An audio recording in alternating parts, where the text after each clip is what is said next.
जब भी किसी की मृत्यु होती है तो आपने देखा होगा कि उसके 13 दिनों बाद परिवार वाले मिलकर उस मृतक की तेरहवीं करते हैं। अब सवाल ये उठता है कि ऐसा करना क्यों जरूरी माना जाता है। दोस्तों, गरुड़ पुराण की माने तो जब भी कोई इंसान दुनिया के मोह माया का त्याग करते हुए अपना शरीर त्यागता है, तब उसकी आत्मा वहीं उसके परिजनों के आसपास ही घूमती रहती है। ऐसा इसलिए होता है क्योंकि ये वो समय होता है जब आत्मा के अंदर इतनी क्षमता नहीं होती कि वो मृत्यु लोक से यमलोक की यात्रा पर जा सके। इसीलिए आत्मा को यमलोक की यात्रा पर भेजने के लिए मृतक के परिजन पिंडदान करते हैं। पिंडदान के बारे में गरुड़ पुराण में बताया गया है कि मृत्यु के 10 दिनों तक पिंडदान करने से आत्मा के अलग अलग भागों का निर्माण होता है। और तो और जैसे ही 11वां दिन आता है, आत्मा पर मांस चढ़ता है और 12वें दिन त्वचा बनती है। वहीं दोस्तों, 13वां दिन आते ही मृतक के नाम से पिंडदान किया जाता है, जो उसकी आत्मा को यमलोक जाने के लिए शक्ति देता है और जिसके बाद आत्मा यमदूतों के साथ यमलोक के लिए निकल पड़ती है। आपको जानकर यहाँ हैरानी होगी कि एक आत्मा को धरती से यमलोक जाने में पूरे 1 साल का समय लगता है। इस बारे में गरुड़ पुराण में भी बताया गया है। कहते हैं कि 13 दिनों तक किया गया पिंडदान इस 1 साल के सफर में मृतक की आत्मा के लिए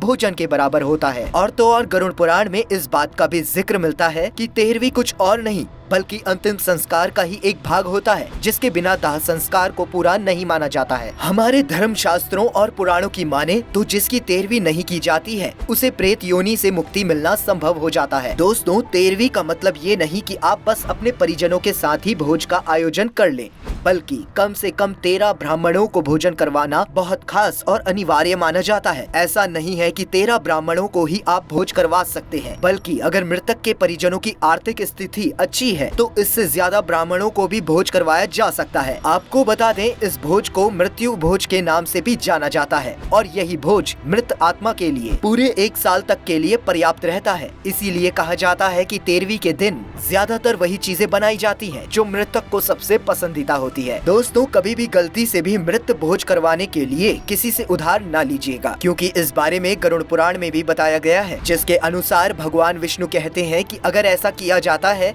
तो मृत आत्मा को पूरी तरह मुक्ति नहीं मिलती। अपने परिजनों द्वारा किए गए इस काम को देखकर आत्मा को बहुत कष्ट होता है कि उसकी वजह से उसका परिवार कर्ज के बोझ से नीचे दब चुका है। इससे अच्छा होता मैं अकेले ही सारा कष्ट भोगता। इतना ही नहीं, गरुड़ पुराण में आगे ये भी बताया गया है कि अगर कोई भी मृतक के परिजनों को उसके मृत भोज करवाने के लिए मजबूर करता है, यानी अगर उनके परिवार की क्षमता उतनी करने की नहीं है, फिर भी दबाव बना के ज्यादा खर्च कराने को बोला जाता है, तब ऐसा करने वालों को यमदूत कभी भी माफी नहीं देते हैं और जब उसकी मृत्यु का समय नजदीक आता है, तब उसे कई तकलीफों से गुजरना पड़ता है। इसके साथ ही उसे वापस मृत्यु लोक में भेज दिया जाता है। वहीं दोस्तों, इसके अलावा जब मृतक के 13वीं हो जाती है, तब बीतते समय के साथ मृतक के परिवार वालों का दुख भी धीरे धीरे कम हो जाता है। किसी के जाने की कमी तो कोई नहीं भर पाता, पर समय के साथ आगे बढ़ना भी प्रकृति का एक नियम है, जिसके चलते वो सभी अपने अपने कर्मों में व्यस्त हो जाते हैं। इसी तरह उनके जीवन की गाड़ी आगे बढ़ने लगती है। और तो और 13वीं के महत्व के बारे में भगवान विष्णु ने भी गरुड़ पुराण में बताया है। उन्होंने कहा है कि जब 13वीं की प्रक्रिया पूरी हो जाती है, तब मृतक की आत्मा को यमदूत यमलोक के मार्ग पर ले जाते हैं। इस समय मोह के चलते वो आत्मा बार बार पीछे लौटने की कोशिश करती है, मगर जैसे जैसे वक्त आगे बढ़ता जाता है,